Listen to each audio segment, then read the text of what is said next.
The detection grid picked up something impossible. Ambassador Thilren stared at the readings from Sol's system, his forearms trembling with excitement. After watching these primitive beings for decades, humanity had finally achieved quantum communication. They could reach the stars now. By ancient accord law, any species that developed faster-than-light capability earned an invitation to join galactic civilization. Thrawn had spent years preparing for this moment. He studied human broadcasts, learning their languages and customs. He watched their wars end in their unified government form. They seemed ready, perhaps a bit aggressive compared to most species, but that was normal for young civilizations. A few centuries of peace and trade would smooth their rough edges. The Accord Council approved his mission within hours. 47 ships would accompany him to Sol System, a grand gesture showing humanitide's scale and unity of galactic society. High Scholar Pym joined the expedition, eager to document first contact with Agarden One-World species. Medical Officer Quist brought extensive biological databases to help understand human physiology. Commander Sola led the military escort, though calling them military felt generous. The Accord hadn't yet fought a war in 3,000 years. Their fleet entered Sol System near Saturn, the gas giant with the beautiful rings. Standard first contact protocol required a show of strength and unity. The 47 ships arranged themselves in a perfect geometric formation, engines burning bright against the dark. Every species responded well to visual displays of technological achievement. Thilren composed the greeting message himself. Mathematics formed the foundation.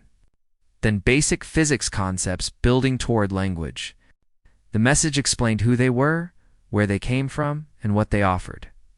Friendship, trade, knowledge, a place among the stars for humanity. He pressed the transmission button and smiled. This would be remembered as a historic moment. 3 hours later, his smile vanished. Earth's response came not as a message as a sensor alert. Ships were launching from the inner system. Many ships. Commander Sola ran the analysis twice. Certain the instruments were malfunctioning. The power signatures made no sense. The mass readings seemed impossible. 23 vessels emerged from Earth's orbital space, accelerating at speeds that should have crushed any crew inside. They moved with purpose, forming a defensive wall between Earth and the Accord fleet. Each ship massed 5 times more than the largest Accord vessel. Their hulls blazed with active sensor arrays and weapon systems that made Sola's blood run cold. These were not exploration ships. These were warships, massive, heavily armed, built for destruction. The human transmission came through, clear and sharp. A male voice hard as stone, speaking words Thetran's later system struggled to soften. Unknown vessels, you have entered sovereign human territory without authorization.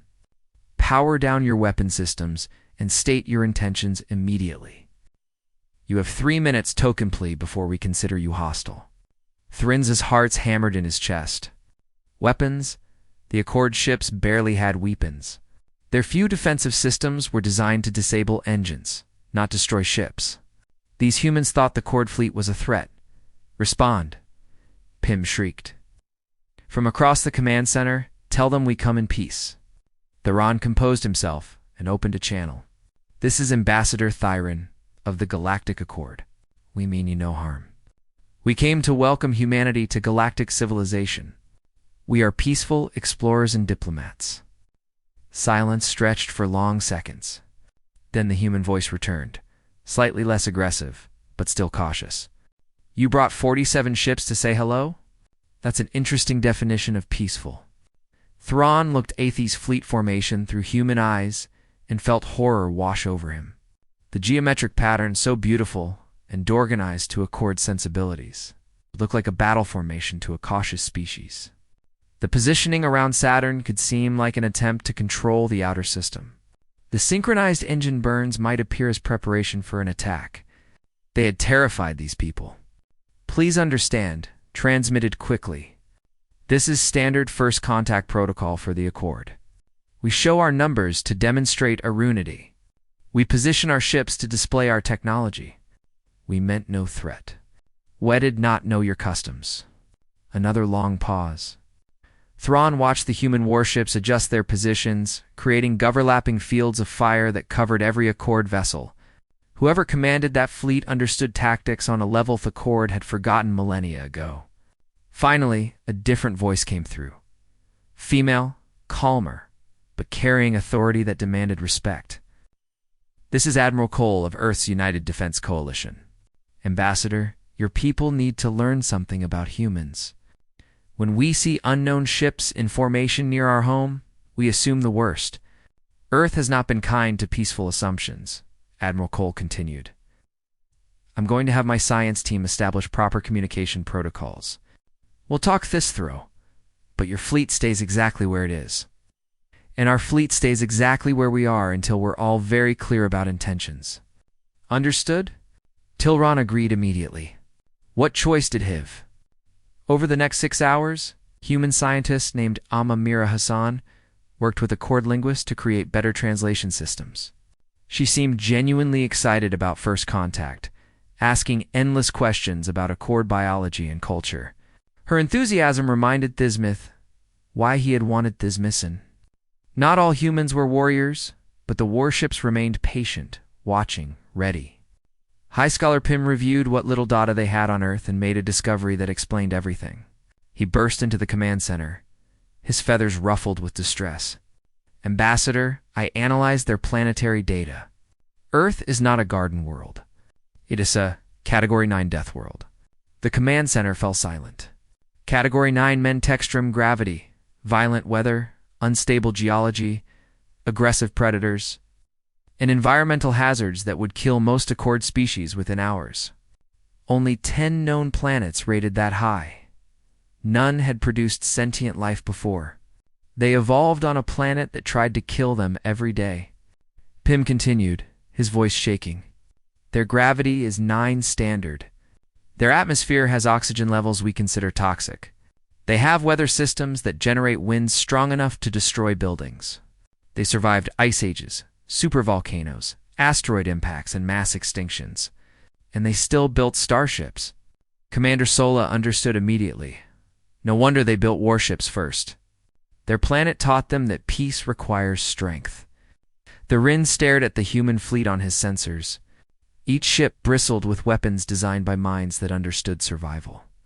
Humanity had clawed its way up from a nightmare world that would have broken any Accord species. They had not known peace until they were strong enough to enforce it. And the Accord had arrived in their home system with 47 ships in battle formation. Open a channel, Thyron ordered. Full transparency this time. When Admiral Cole appeared on screen, Thilrin bowed in the Accord fashion, all 4 arms spread wide. Admir, we owe an apology. We did not understand what kind of world produced your species. We came assuming you were like yes peaceful beings from gentle planets. We were wrong. We frightened you in your own home. For that, I am deeply sorry. Admiral Cole studied him for a long moment. Her face was hard to read. Boothylan thought he saw the tension ease slightly.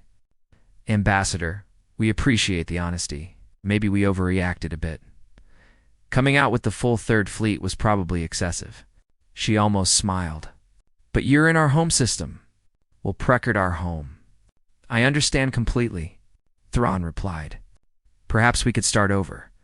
Meet face to face as representatives of our peoples, and speak as friends rather than as potential enemies.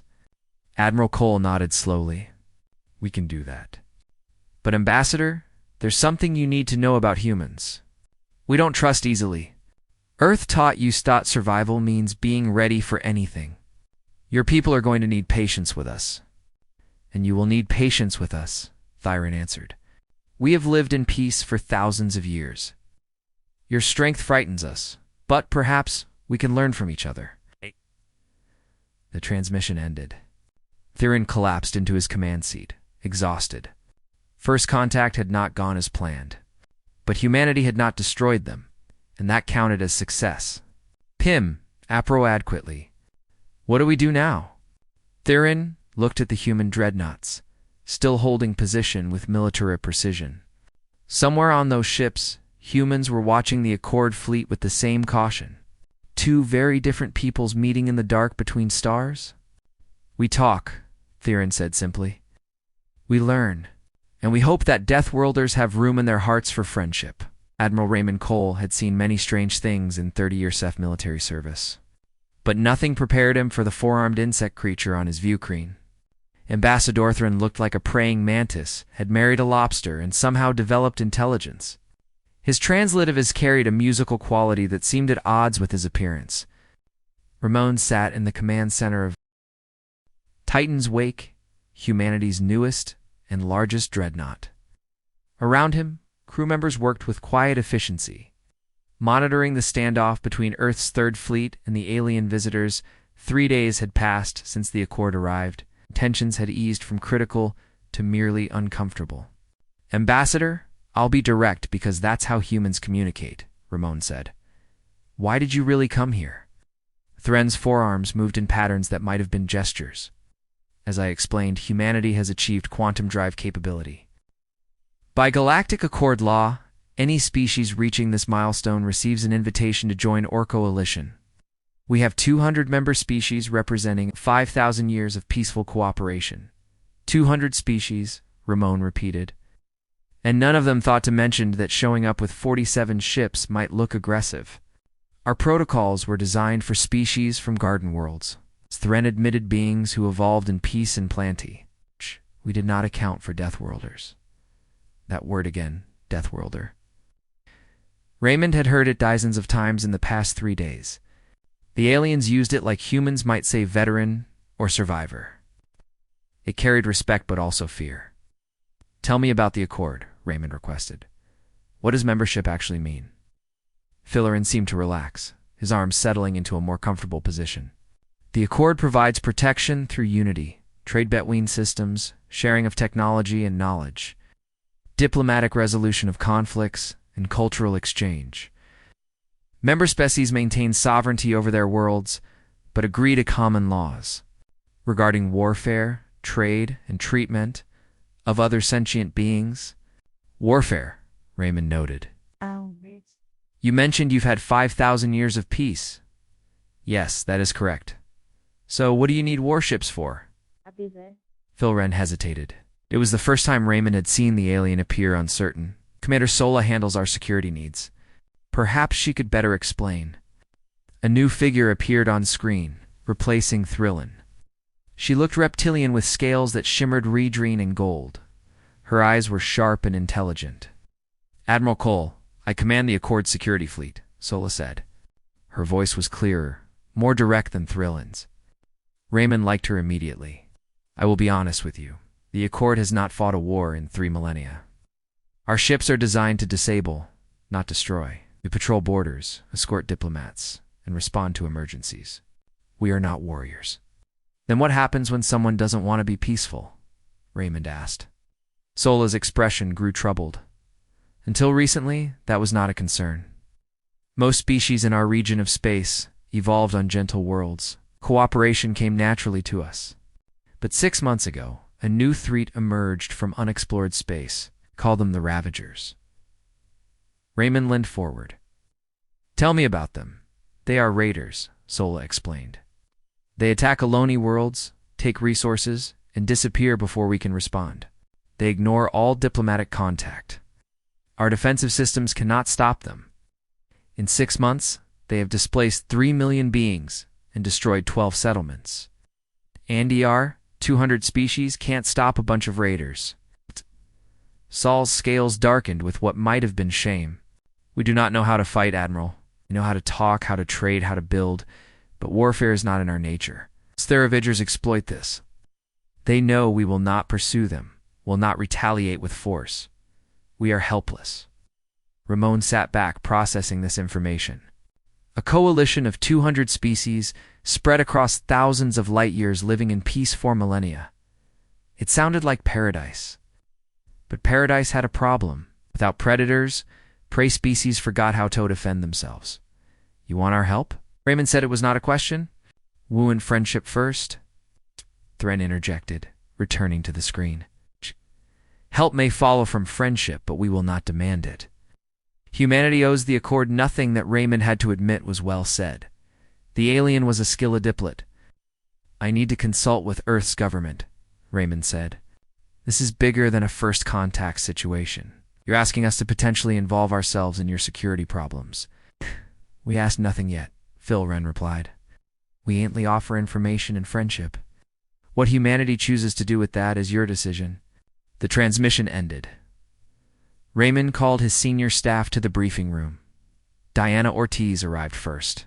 Best ship captain, sharp as broken glass and twice as dangerous. She commanded Titan's wake with a combination of tactical brilliance, ingenuine care for her crew. Behind her came Dr. Amamara Hassan, a xenobiologist who had been chattering Jexitly about alien contact for 3 days straight. Lieutenant Ben Carver, young but clever, brought up the rear with Chief Engineer Paula Grant. Thoughts? Raymond asked without preamble. They're not lying, Amira said immediately. I've been analyzing their communications, body language, everything. They really did come in peace. They just didn't realize how their approach would look to us. Their ships are civilian grade, Paula added. I've been scanning their hulls and power systems. Those vessels are built for efficiency and comfort, not combat. If we wanted to, we could disable their entire fleet in under 10 minutes. Which makes their request for help make sense, Ben noted. If they can't defend themselves against raiders and we have the firepower of small gods, we're exactly what they need. Diana had been quiet, studying the star charts that showed Accord space. Admiral, I think there's something else going on here. Look at this. She pulled up a holographic display showing the galaxy's spiral arms. The Accord controls this entire region. Peaceful species, garden worlds, easy living. But here she pointed to an area marked in red. The Ravagers are coming from dark space. Unexplored, unmapped, dangerous territory. Your point? Raymond asked. My point is that the Accord has been living in a bubble. They've had peace because they're surrounded by other peaceful species. But space is big, and eventually, you run into something nasty. They're not prepared for that, and we are. Challenged. Doc, we're from Earth, Ben said with a grin. We're prepared for everything from nuclear war to asteroid impacts. Being prepared is what we do. Paula nodded agreement. The question isn't whether we can help them. We obviously can. The question is whether we should. That was the heart of it. Raymond had fought in Earth's corporate wars back when megacorporations hired private armies to settle disputes. He had seen what happened when the strong exploited the weak. He had also seen what happened when good people did nothing. If we helped them, we'd become involved in galactic politics, Ramon said carefully. We'd become known as warriors, as fighters for hire. That's a reputation that could cause problems or it could cause respect. Diana countered. The Accord is scared of us right now, but if we show them we use our strength to protect rather than exploit, that changes everything. There's also the practical considerian, Paula added. The Accord has technology we don't. Their quantum drives are more efficient than ours. Medical knowledge could save lives. Their star charts alone are worth billions. Trade with them benefits Earth enormously. Amamura looked troubled. Shouldn't help them just for profit. That's mercenary thinking. We shouldn't help them just because we feel sorry for them either, Ben replied. That's naive thinking. We need to be smart about this. Raymond listened to his officers debate, respecting their different viewpoints. Diana wanted to help because it was right. Paula saw practical benefits. Ben advocated caution, morale, honored friendship with alien species. All valid perspectives. Here's what we're going to do, Raymond decided. I'm going to invite Ambassador Thurin and his team aboard Titan's wake for face-to-face talks. Diana, you'll host them. Be diplomatic, but honest. Let them see how we live, how we think. Amamira, you'll handle cultural exchange. Paula, show them our engineering, but don't give away military secrets yet. Ben, you're on security. You think they might try something? Ben asked, surprised. No, but our crew might accidentally scare them to death. Remember, we're apparently terrifying Death Worlders. Let's try not to give anyone nightmares. The meeting adjourned. Lone sent the invitation to the Accord flagship. Talon accepted demurely with almost pathetic eagerness. He really did want friendship. Raymond hoped Earth felt the same way. 2 days later, an Accord shuttle approached Titan's wake. Dynamic them in the docking bay with a hand-picked team. She had warned everyone to be gentle, to smile, to move slowly. Humans forgot how intimidating they could be. Binocular predator vision, efficient movement, and voices thought carried authority even when trying to be friendly. The shuttle doors opened. Ambassador Thrin emerged first, followed by High Scholar Pym, Medical Officer Quist, and Commander Sola. They moved carefully in the reduced gravity Diana had arranged for their comfort. Thrawn approached Diana and performed what looked like a bow. "Captain Ortiz, thank you for your hospitality." Diana smiled warmly. "Welcome aboard, Ambassador. We're honored to host you." As she led them deeper into the ship, Diana watched. Their reactions? Pym kept recording everything with some kind of scanning device. Quist looked nervous, his amphibious skin changing colors. Solo walked with military bearing, assessing everything with a professional eye. They would learn a lot about humans today. Diana hoped humanity would learn just as much about them. The future started here in the corridor of a human warship, with two species trying to understand each other. Gravity hit Quist like a physical blow. Even at the reduced setting Captain Ortiz had arranged, the force pressed down on his body with crushing intensity. His legs trembled. His breathing came in short gasps. Around him, the other members of the Accord delegation struggled. Similarly, only Commander Sola managed to stay upright without obvious distress, though her scales had darkened with strain. "Is everyone all right?" Captain Ortiz asked, her voice filled with concern. "We can lower the gravity more, if needed." "This is 6 standard," Pym wheezed, his feathers pressed flat against his body. "Yes," Ortiz confirmed. "Our normal operating gravity is 1 standard, but we adjusted for your comfort. Should we go lower?" Byron raised one shaking arm in negation. "We will adapt. This is your ship. We are guests in your environment." Quist admired the ambassador's diplomacy, even as his own body screamed in protest. They were experiencing less than 2/3 of normal Earth gravity, and it felt like being slowly crushed. How did humans live in this every day? The captain led them through corridors that seemed designed for giants.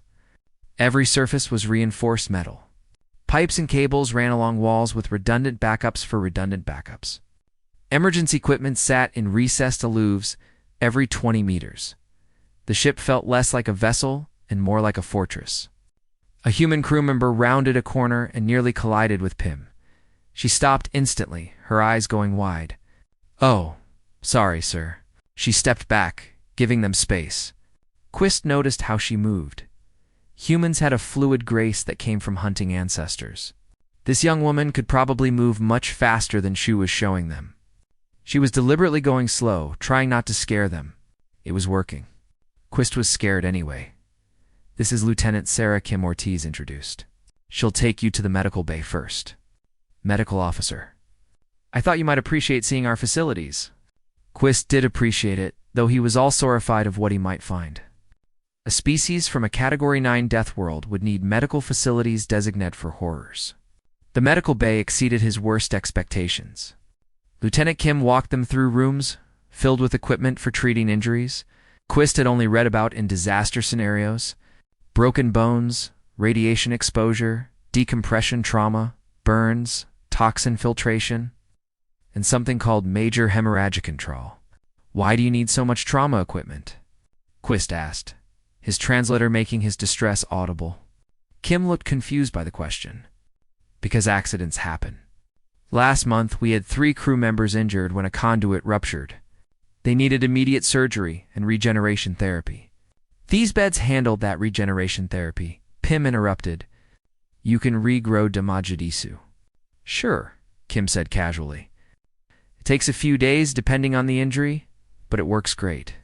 We've got stem cell banks and genetic templates for every crew member." Quist realized with growing horror that humans expected injury severe enough to require tissue regeneration as normal. Not catastrophic emergencies, but routine accidents. What kind of environment prepared a species to expect that level of trauma? Kim showed them the burn treatment ward, the radiation shielding room, and the decompression chambers. Each piece of equipment was more sophisticated than anything. In Accord medical facilities, not because Accord medicine was primitive, but because they simply never needed equipment like this. "Do humans injure themselves often?" Quist asked carefully. Kim shrugged. "Earth is dangerous. Even with safety protocols, stuff happens. People fall, things break, radiation leaks, atmospheres fail. You prepare for it and move on. As if catastrophic injury was just another day. Meanwhile, Commander Sola had pulled Ortiz aside for a quieter conversation about ship design. Paula Grant, the chief engineer, joined them at Sola's request. "Explain your whole design," Sola requested. "I haven't ever seen armor this thick on a ship intended for space travel." Paula smiled proudly. "Titan's Wake has a triple-layer hull, outer ablative armor to disperse energy weapons, middle kinetic armor toe-stop physical projectiles, an inner pressure hull to maintain atmosphere if the first two layers are breached. Plus, we have emergency bulkheads every section that can seal in under 2 seconds." "That seems excessive," Solo said. "Not if you've ever been in a ship-to-ship battle," Paula replied. "Back during the corporate wars, ships got shredded. We lost thousands of people because hulls couldn't take damage. Now we overbuild everything. If something nits us, we stay intact." Sola studied the corridor walls with new understanding. "Your species builds for survival. First, efficiency second." "Exactly," Paula confirmed. "Efficient-toscent matter if you're dead." She led them to the engine room where the ship's fusion reactors hummed with beryllium-contained power. The reactors alone generated more energy than some Accord space stations. Paula explained their redundant cooling systems, the emergency shutdown protocols, the backup power generators. "What happens if all these systems fail?" Sol asked. Paula laughed. "Then we use the tertiary backups. If tows fail, we have manual override systems. If those fail, we have portable generators. If those fail, we've got bigger problems than power." Every system had a backup. Every backup had a backup. Humans designed for catastrophic failure at every level because they expected it. Thren and Ambassador Ortiz were having their own conversation in a quieter observation room. Through the windows, Earth hung in the distance, blue and white and beautiful. "Your planet is lovely," Thren observed. "Thank you," Diana replied. "She's home. She's also tried to kill us more times than I can count." Thren looked at Earth with news. From space, it looked perfect, but he had read the data files.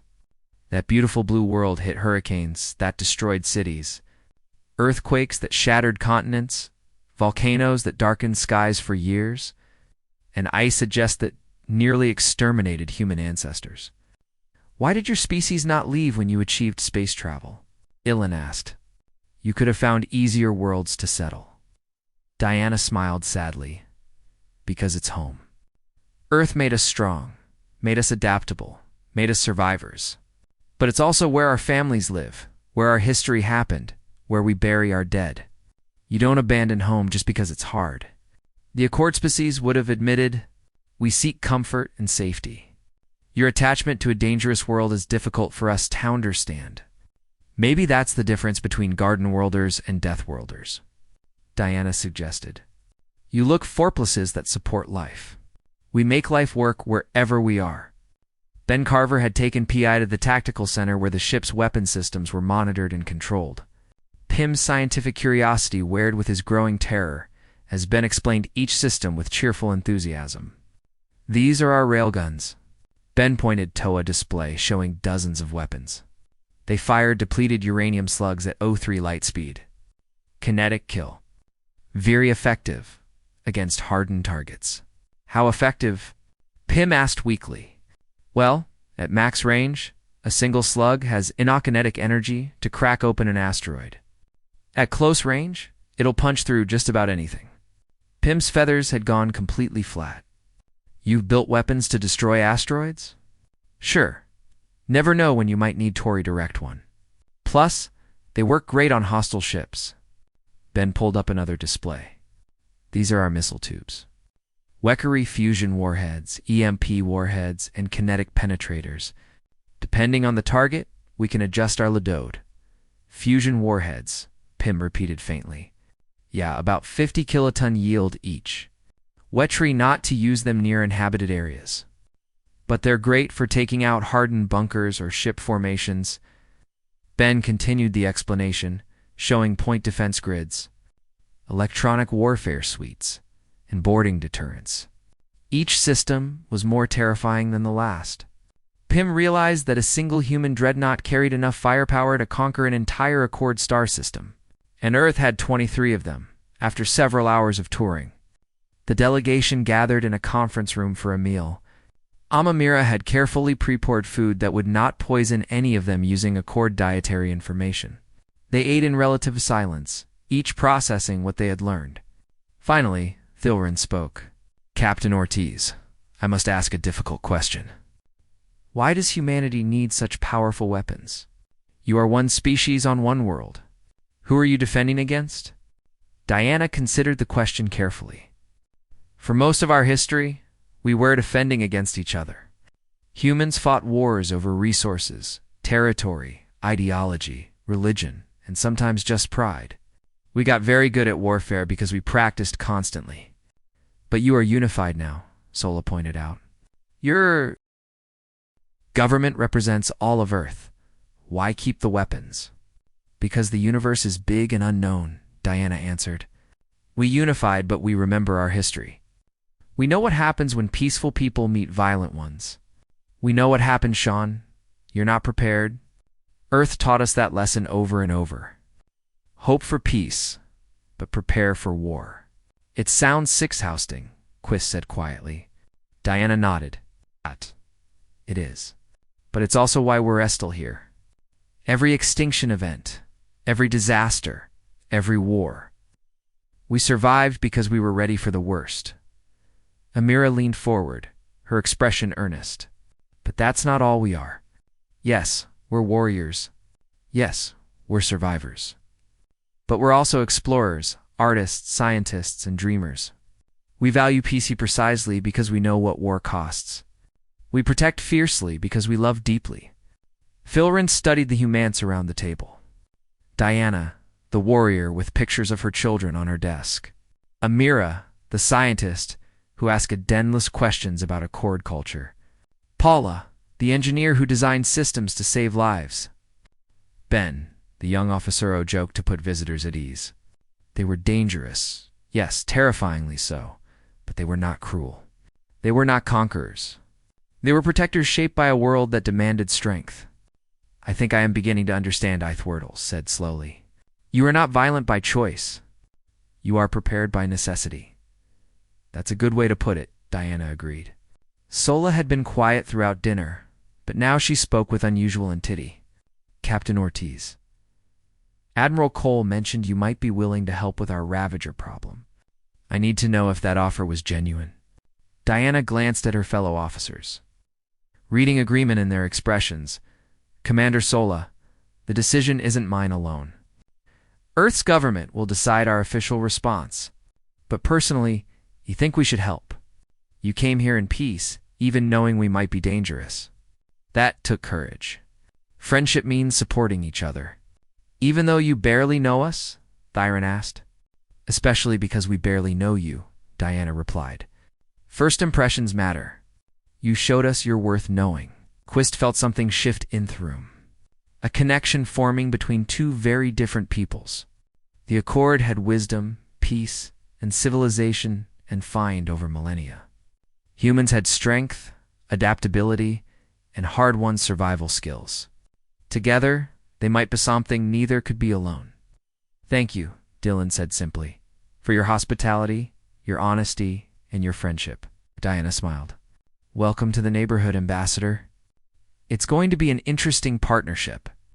Council Representative Breck slammed 3 of his appendages against the podium, creating a sound like stones grinding together. His rock-based biology made him naturally intimidating. And right now, he wanted 2 Intimidativarian in the Accord Council chamber. "This is madness," B declared. Heard his voice resonating through the chamber. "We are seriously considering military alliance with predators from a Category 9 death world. Have we learned nothing from history?" Ambassador Thilren waited patiently for Brex to finish. The council chamber held representatives from 200 species, and opinion was sharply divvied. Half wanted human protection, half feared human presence. Nabota seemed neutral. "Representative Brex, what history are you referencing?" Thilren asked calmly. The Accord has never encountered a Death World species before. We have no historical precedent for this situation. Exactly my point, Rex roared. We know nothing about them. They appear in our space with weapons that could destroy planets, and we are rediscussing alliance. They could conquer us tomorrow. High Scholar Pym stood, his feathers ruffling with agitation. I've studied humanity extensively over the past 2 weeks. They are not conquerors. They are defenders. There is a significant difference. A difference you identify based on what evidence? Rex challenged. 2 weeks of observation, they have been a unified species for less than a century. Before that, they fought constant wars among themselves, and they stopped. Pym countered. They chose peace when they could have chosen continued conflict. That demonstrates moral growth and wisdom. The debate continued for hours. Some representatives argued that humans were dangerous to trust. Others pointed out that the Ravagers were also dangerous, and the Accord had no defense. A few suggested that humans might be manipulating the Accord. Thilren listened to it all with growing frustration. Politics was necessary, but sometimes it obscured simple truth. The Accord needed help. Humans could provide that help. Everything else was complexity for complexity's sake. Finally, the council chairperson called for order. She was elderly from a species that lived 3 times longer than most, and her word carried weight. We will table Thelian's question, she announced. First, we address the immediate crisis. The Ravagers attacked another colony 3 days ago. 7,000 beings are displaced. Infrastructure is destroyed. We cannot protect our own people. The chamber fell silent. That was the core problem. Philosophy and politics mattered, but not as much as survival. I propose a compromise, the chairperson continued. We request limited human assistance with the Ravager situation. Not as allies, not as conquerors, but as hybrid security. If they succeed and prove trustworthy, we revisit the alliance question. If they fail or prove dangerous, we sever contact. Brex looked like he wanted to argue, but could not find grounds to do so. The proposal was reasonable. Even the most cautious representatives had to admit something needed to be done. The vote passed with 70% approval. Meanwhile, back on Earth, Diana Ortiz sat in a government briefing room listening to politicians debate the same basic questions. Should humanity get involved in alien problems? What were the risks? What were the benefits? She had been recalled from Titan's wake to provide first-hand testimony about the Accord. Around her sat Earth's top military commanders, scientific advisors, and political leaders. They all wanted answers to questions Diana was not sure she could answer. Captain Ortiz, one politician asked, in your professional opinion, is this a trap? Diana had considered that question many times since meeting the Accord. No, sir, I don't believe it is. The Accord ships are exactly what they appear to be. Civilian vessels with minimal weapons. Their formation looked aggressive to us. But it was genuinely a cultural misunderstanding. They're not sophisticated enough to fake that level of confusion. But they are sophisticated. Another politician countered. 200 species working together for 5,000 years? That requires incredible diplomatic skill. Diplomatic skill, yes, Diana agreed. Military deception? No, they're not warriors. They think like traders and scholars, not soldiers. When I asked Commander Sola about their defensive strategies, she barely had answers. They simply never developed that kind of thinking. One of the military commanders leaned forward. And the Ravagers. What's your assessment of that threat? Diana pulled up the data files the Accord had provided. The Ravagers are raiders, not an organized military force. They use speed and surprise to hit soft targets, take what they want, and run before defenders can respond. Their ships air fast but fragile. Their tactics rely on the Accord being too peaceful to chase them. So, they're bullies, Sumune burved. Exactly, Diana confirmed. And bullies fold when they meet real resistance. A show of force should be enough to make them reconsider their strategy. Should be, the commander repeated. But you can't guarantee it. I can't guarantee anything in warfare, Diana replied honestly. But based on the intelligence we have, the Ravagers are not prepared to fight a determined enemy. They've been raiding the Akkordbeckers. It's easy and profitable. Make it hard and unprofitable, and they'll look elsewhere. The politicians debated them on themselves. Diana understood their hesitation.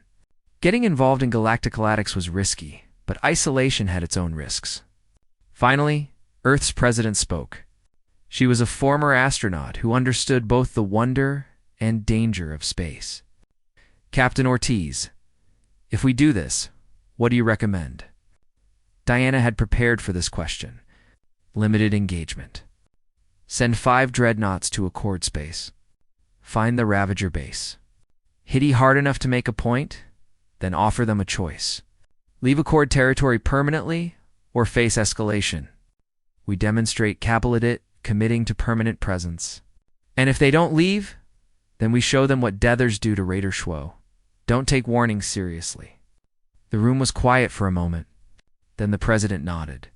I want a full operational plan within 24 hours. If we do this, we do it right. Diana left the meeting with mixed feelings. Part of her was excited about working with an alien civilization. Part of her worried about unintended consequences. But mostly, she thought about the 7,000 displaced Accord beings from the late Strayed. Someone needed to protect them. Humans knew how to do that. Amamara Hassan was busy in her lab analyzing everything the Accord had shared about Ravager technology. The data fascinated her. Ravager ships used an interesting variation on quantum drives that prioritize speed over efficiency. Their weapons were crude, but effective. Their hull design suggested they built ships from salvaged parts, rather than new construction. They're scavengers, Amamira muttered to herself. That's why they raid instead of trade. Ben Carver poked his head into the lab. Doc, you've been in here for 18 hours. When's the last time you ate? Food is not important right now. Amir replied without looking up. I'm close to understanding their drive signature. If we can track that, we can find their base. Ben entered Thelab and physically took the data pad from her hands. Food is always important. Come on, I'll buy you dinner and you can explain Ravager technology to someone who actually slept last night.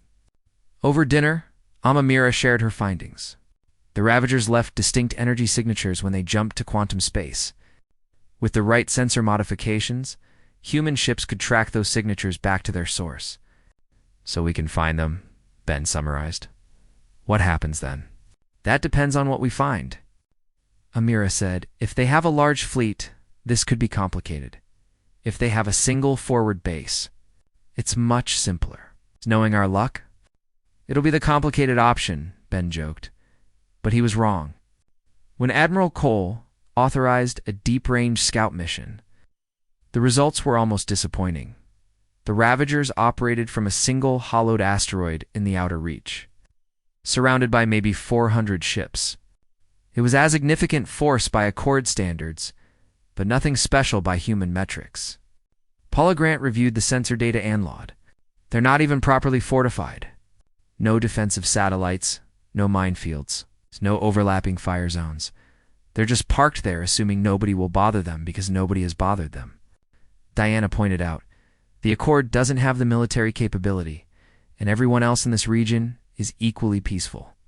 The Ravager Shave been operating unopposed for months. That's about to change, Raymond Cole said with grim satisfaction. The operation commentator quickly. 5 dreadnoughts volunteered. Titan's Wake, Stormrunner, Iron Horizon, Defiant Star, and Midnight Vigil. Each ship carried enough firepower to fight a small war.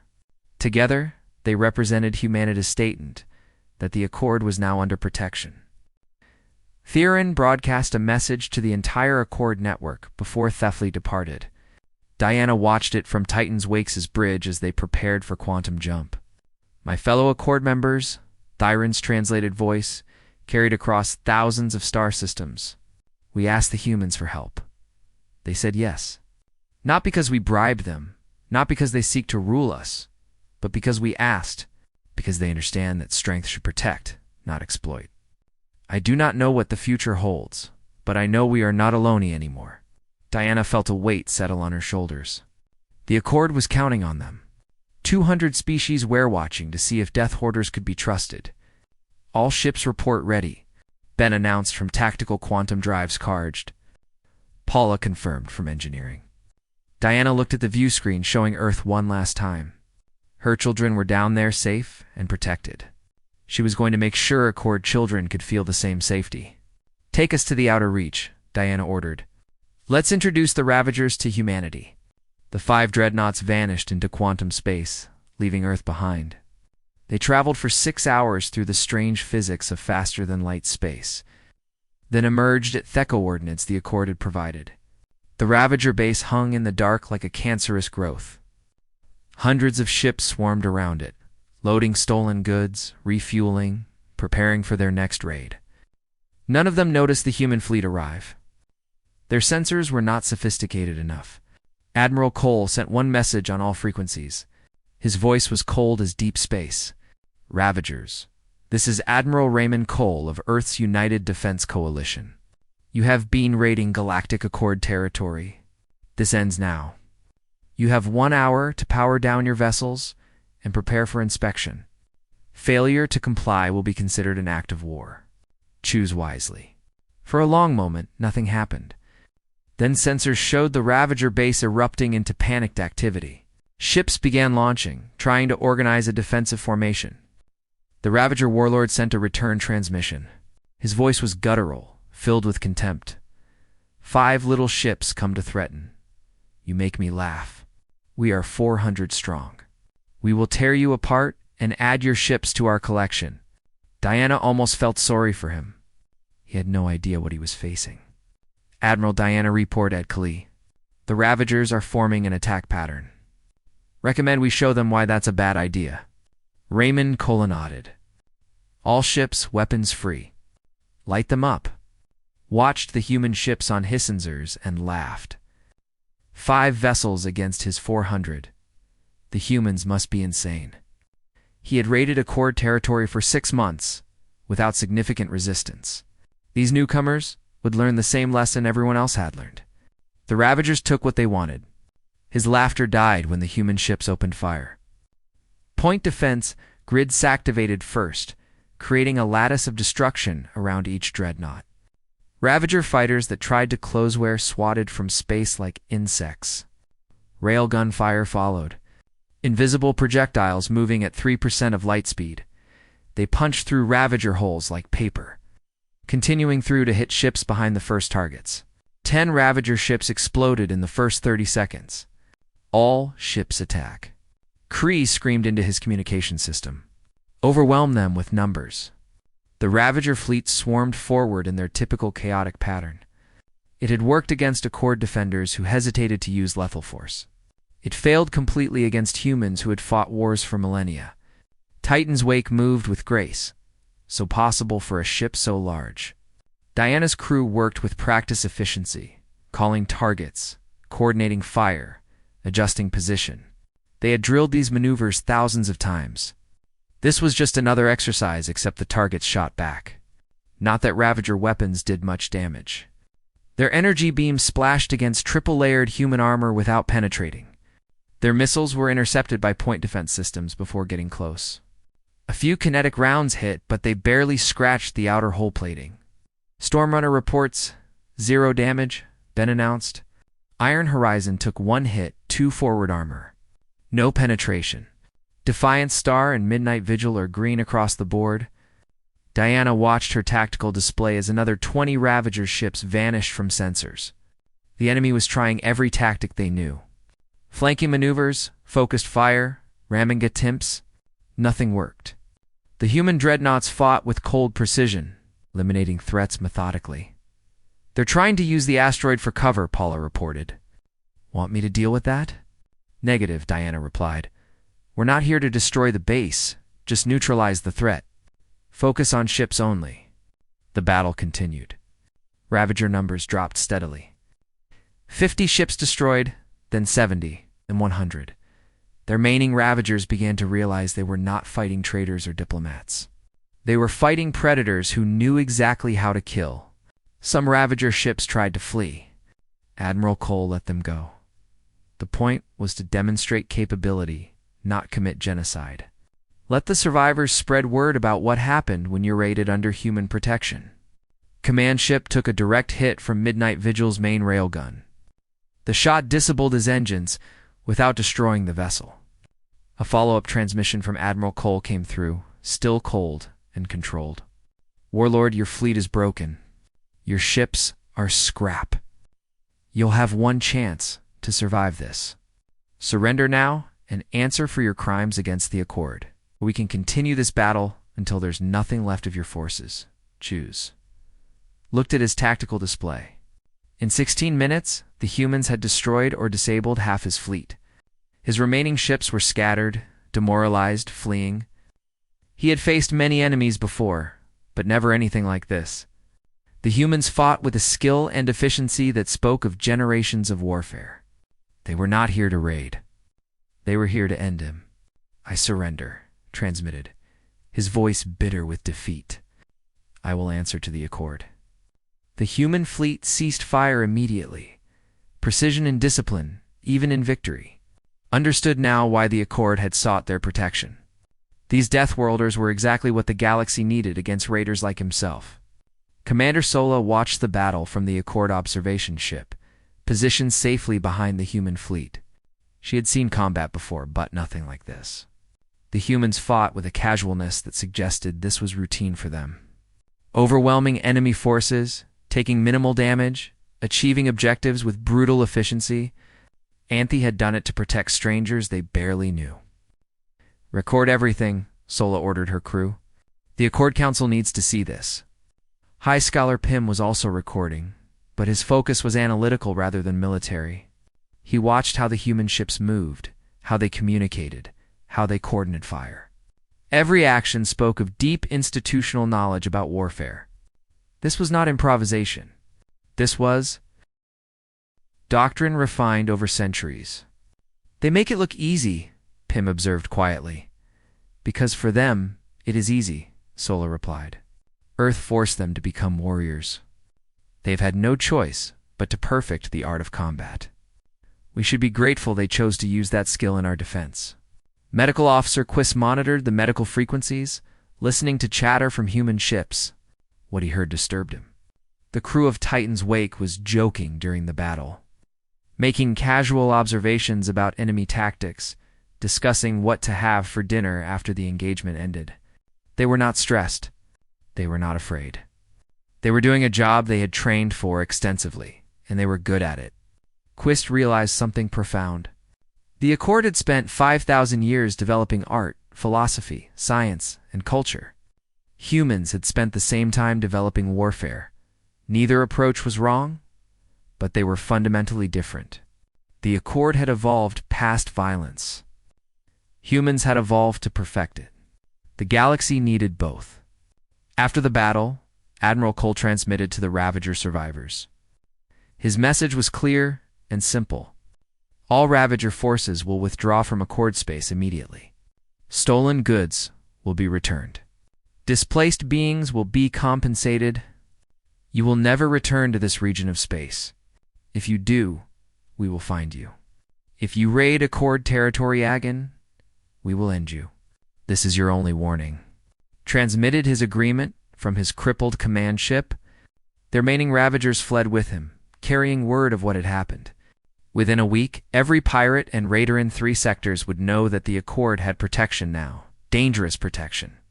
Diana organized recovery operations while her crew secured the Ravager base. They found warehouses full of stolen goods, makeshift prisons cell-shielding captives, and evidence of dozens of raids. It made Diana's blood boil. These raiders had hurt innocent people for profit. Ben and a security team found in his damaged ship and brought them to Titan's Wake for transfer to Accord custody. The warlord was larger than humans, covered in thick scales, with claws that could rip through metal. But he looked small and defeated as guards escorted him to a holding cell. You made a mistake, Cry said to Diana as she observed his transfer. The galaxy has many predators. You cannot protect a Varian. We don't need to protect everyone, Diana replied. Just our friends. And we're very good at that, laughed bitterly. Your friends will become dependent on you. then they will fear you. Then they will hate you. Protection becomes control. I have seen it before. Then you've seen it done wrong, Diana said firmly. We're not here to control the Accord. We're here to help them learn to defend themselves. There's a difference. Over the following days, human personnel worked with Accord representatives to process the recovered goods and liberate the captives. Dr. Hassan treated injured prisoners with Quist's assistance, learning alien biology while saving lives. Paula worked with Accord engineers to improve their sensor networks, teaching them how to detect raiders before they attacked. Lieutenant Carver started running tactical training sessions for Accord security forces. He kept the lessons simple, focusing on basic defensive strategies and early warning systems. Not to turn them into warriors, but to give them tools for survival. You don't need to be soldiers, Ben explained to a class of confused Accord officers.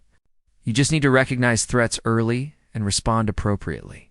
See the danger, call for help, delay the enemy until help arrives. That's basic security.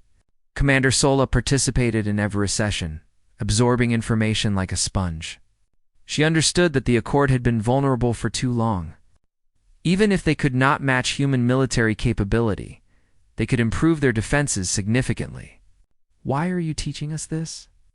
Sola asked Ben during a break.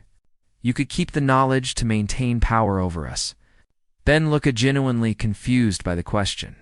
Why would we want power over you? Weirding to be friends. Friends help each other get stronger, not deliberately keep each other weak. It was such a human perspective.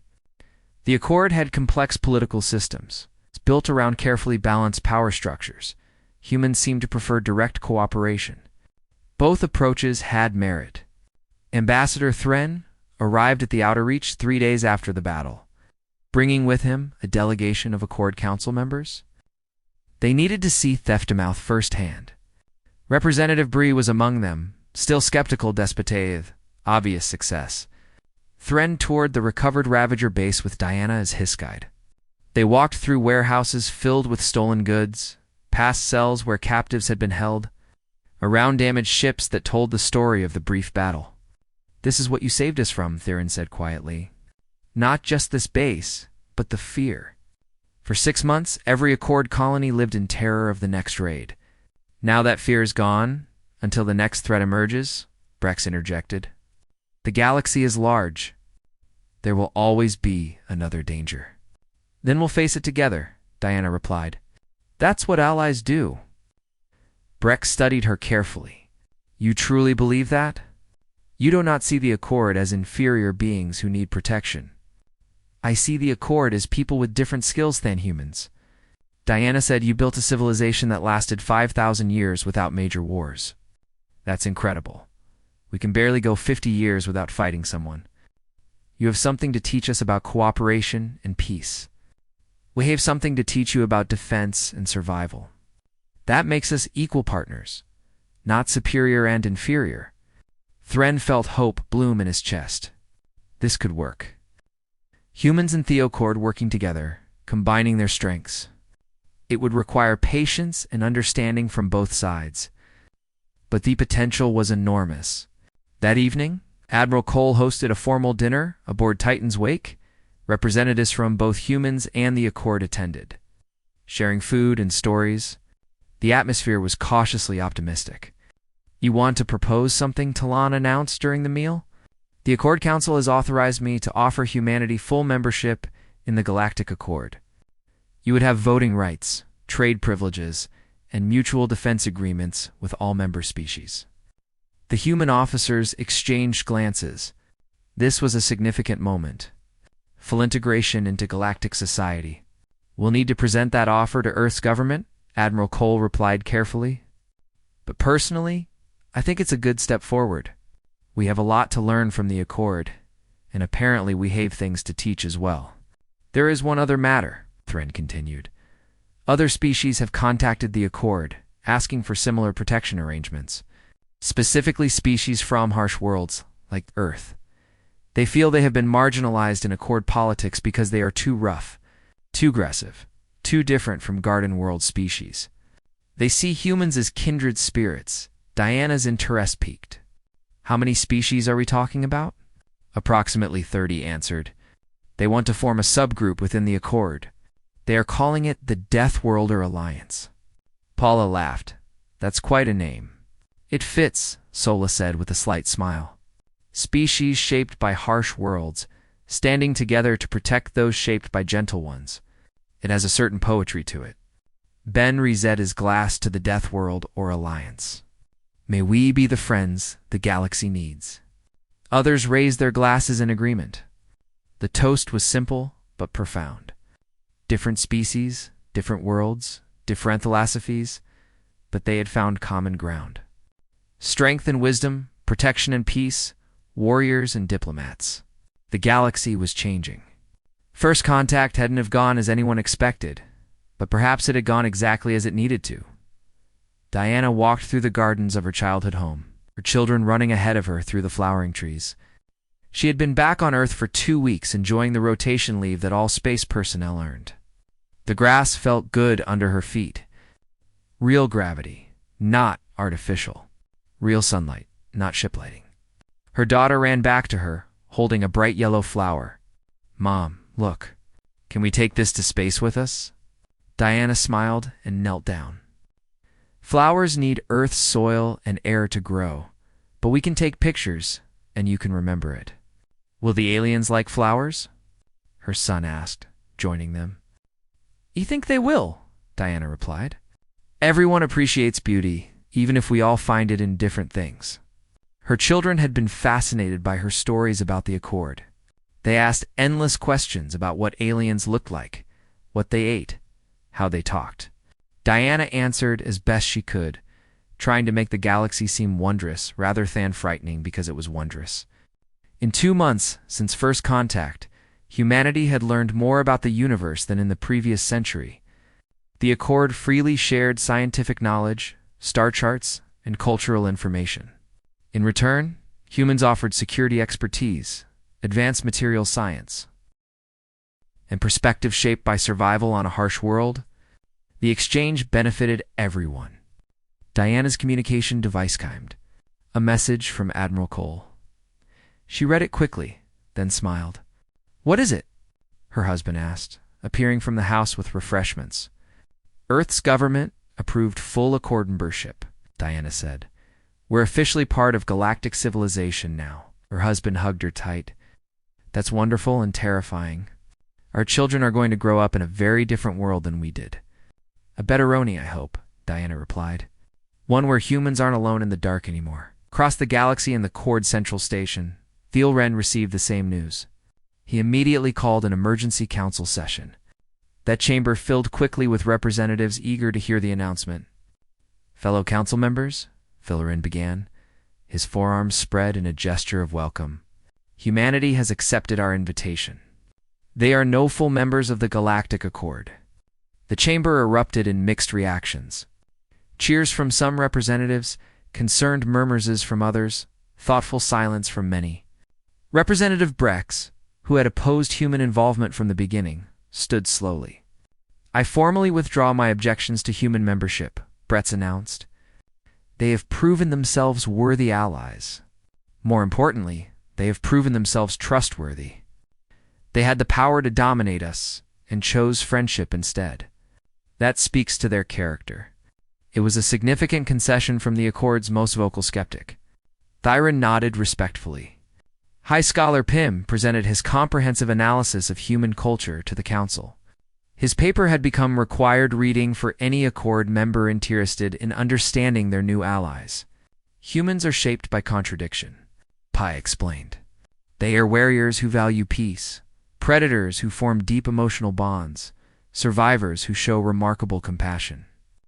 Those contradictions make them complex, but also make them ideal partners for the Accord. They balance our weaknesses with their strengths. Medical Officer Quist added his own observations. Human biology reflects their world challenges. High bone density for heavy gravity. Efficient healing systems for frequent injury. Stress response is optimized for constant threats. They are physically and mentally designed for survival. Yet they use that design to protect others. It is remarkable. Commander Sola spoke about military implications. With human assistance, we've redesigned our security protocols. Early warning networks now cover all major trade routes. Defensive stations protect vulnerable colonies. Training programs teach basic tactical awareness. We will never be warriors like humans, but we are no longer helpless. The Council approved several significant initiatives. The Death Worlder. Alliance raised official recognition as a subgroup within the Accord. Special representation for harsh world species. Joint research projects paired human and Accord scientists to combine their knowledge. Trade agreements open markets in both sides regulated to ensure fair exchange. Most importantly, a mutual defense pact was signed. Any attack on Accord members would be considered an attack on humanity. Any attack on human interiorists would bring Accord diplomatic pressure. It was a partnership built on complementary strengths. Back on Titan's Wake, Lieutenant Ben Carver was teaching another tactical class to Accord security officers. His students had improved significantly over the past weeks. They would never be elite warriors, but they understood basic defensive strategies. Now remember, Ben explained, your goal is not to win battles. Your goal is to delay threats until help arrives. Think of yourselves as the immune system's first response. You identify the infection and signal for the heavy weapons. An officer from a crystalline species raised a limb. Endumens are the heavy weapons in this metaphor. Exactly, Ben confirmed with a grin. We're the antibodies that commune and wreck things, but we can't be everywhere at once. You're the sensors that tell us where to go. The metaphor worked well. Accord species understood biological systems better than military ones. Framing security in terms of cooperative biological response made sense to them. After class, Commander Sola approached Ben.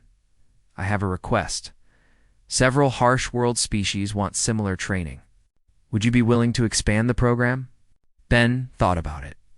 I need help. Maybe we could create a training facility somewhere neutral. Staff it with both human instructors and Accord coordinators. Make it a permanent institution. I will propose it to the Council. Sola said the Death World Airlines could sponsor such a facility.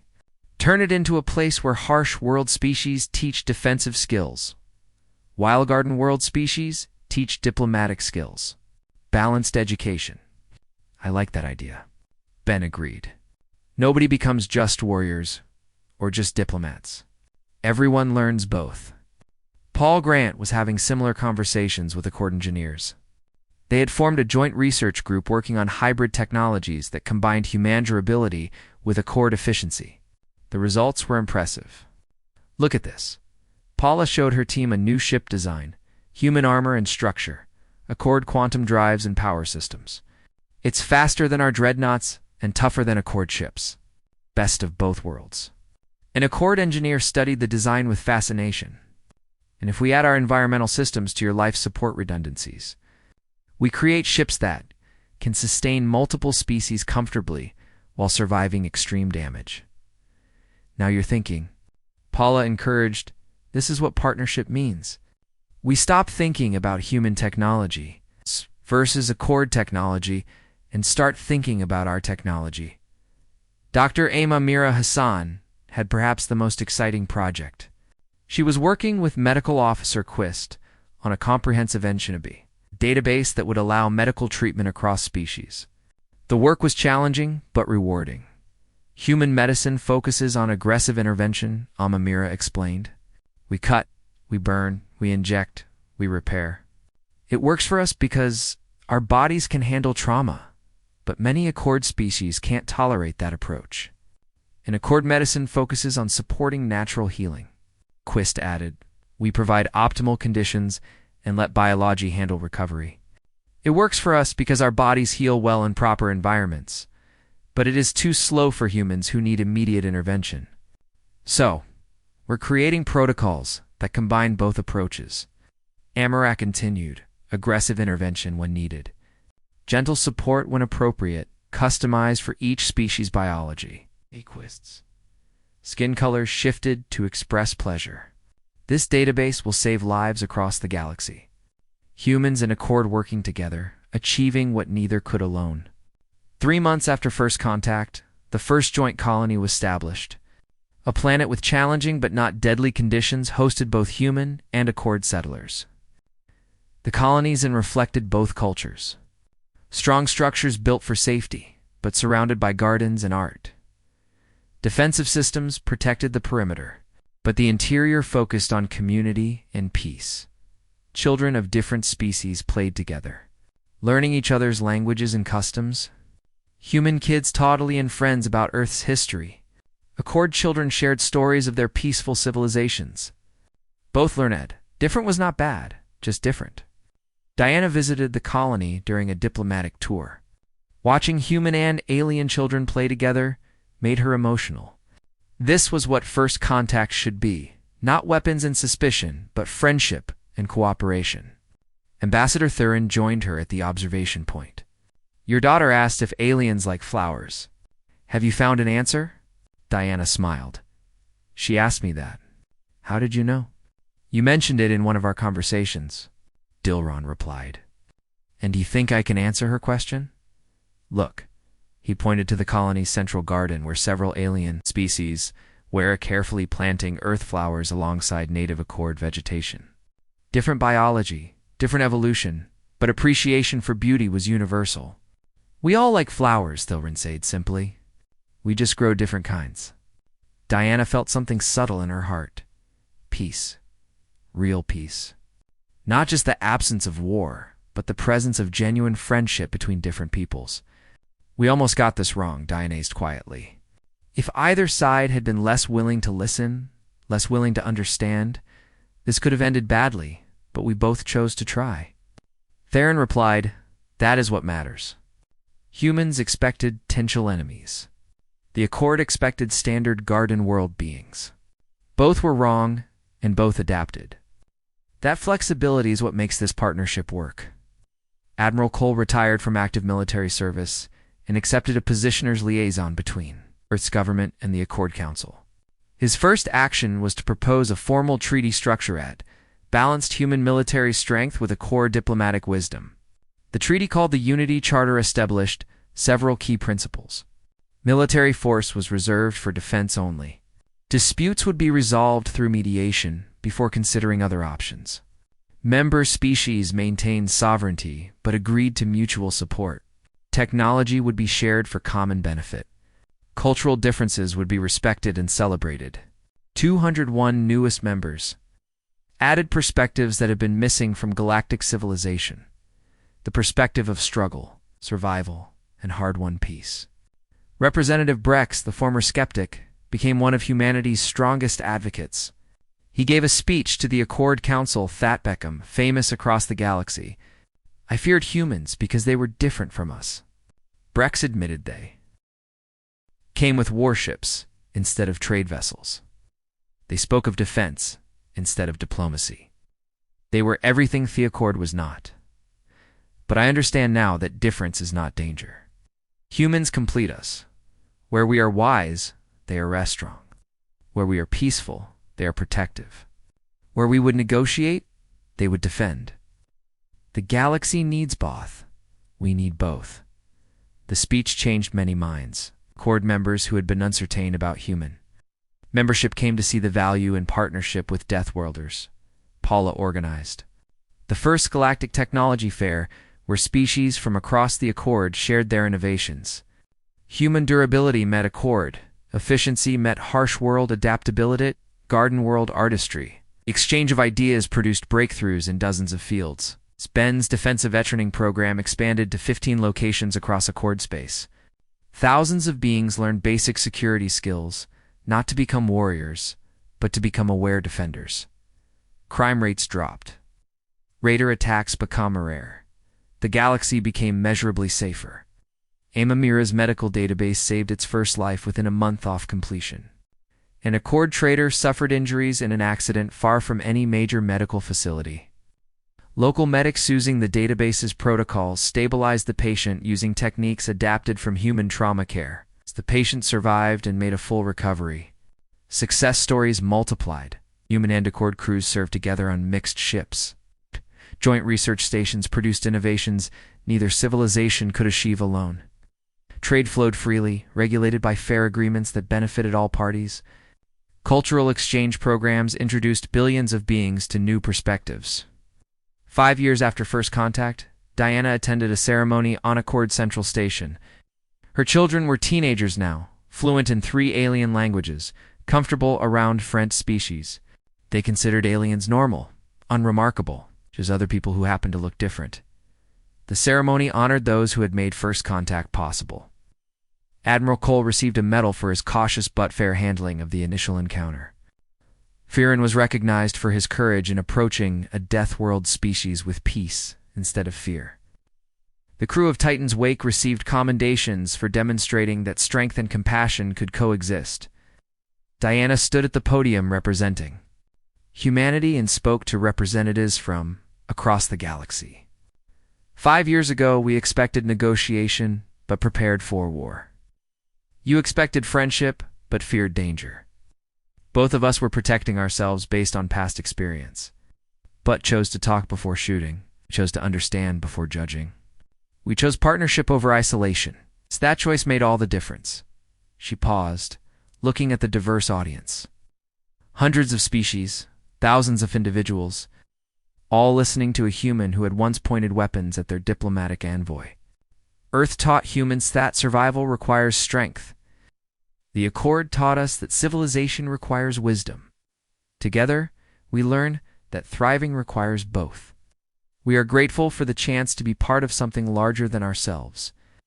We Aeronord, to call you friends, and we promise to use our strength to protect the peace we have all built together. The applause was genuine and warm. Different species expressed approval in different ways, but the sentiment was universal. After the ceremony, Thurin found Diana in the station's observation. Looking at the stars. Do you remember the first time we spoke? Thurin asked. I was terrified. Your fleet was so powerful, so intimidating.